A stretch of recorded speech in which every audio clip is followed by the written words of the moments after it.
Mesh ബോക്ക് ഉണ്ടാക്കി കഴിഞ്ഞ് കഴിഞ്ഞാൽ ഇങ്ങനെ തലയിൽ വെക്കേണ്ടതെന്ന് ഞാൻ പറഞ്ഞു തരട്ടെ. അപ്പോൾ കമോൺ ഗൈസ്, ഇതെങ്ങനെ ഉണ്ടാക്കുന്നതെന്നുള്ള വീഡിയോ ഞാൻ ഇടുന്നതായിരിക്കും. അപ്പോൾ ഫസ്റ്റ് തന്നെ ഒരു ഹെയർ ബാൻഡ് എടുക്കുക. ഞാനിങ്ങനെയാണ് ചെയ്യാറ്. നിങ്ങൾക്ക് ഇഷ്ടമുള്ള രീതിയിൽ കെട്ടുക. ഞാൻ ഇങ്ങനെയാണ് കെട്ടുന്നത് കേട്ടോ. ഇതിപ്പോൾ പൂരാനുള്ളത് കൊണ്ട് വൃത്തിക്ക് കെട്ടണമെന്നില്ല, എൻ്റെ മുടി ഇങ്ങനെ വന്നുകൊണ്ടിരിക്കുന്നത്. ഞാനിപ്പോൾ ഇതാ ഇങ്ങനെയാണ് കെട്ടിക്കൊടുക്കുന്നത്. ഇതും കൂടെ പറ്റുകയാണെങ്കിൽ എന്നിട്ട് നമ്മൾ ഇതൊന്ന് ജസ്റ്റ് ഇവിടോട്ടൊന്നിങ്ങനെ കയറ്റി വെച്ചിട്ട് പുറകിലേക്ക് കെട്ടിക്കൊടുക്കുക. നമ്മുടെ നോർമൽ ഇത് കെട്ടുന്ന പോലെയാണല്ലോ കെട്ടുന്നത്. നമ്മളെ നോർമൽ കെട്ടുന്ന പോലെയാണ് കെട്ടുന്നത്.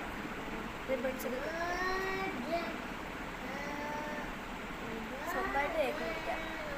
അതിനുശേഷം നമ്മുടെ ഹെയറിന്ന് അഴിച്ചു കൊടുക്കുക. ഇങ്ങനെ കെട്ടിനാൽ ഇപ്പോൾ കെട്ടിങ്ങനെ കെട്ടുന്നതായിരിക്കും നല്ലത്.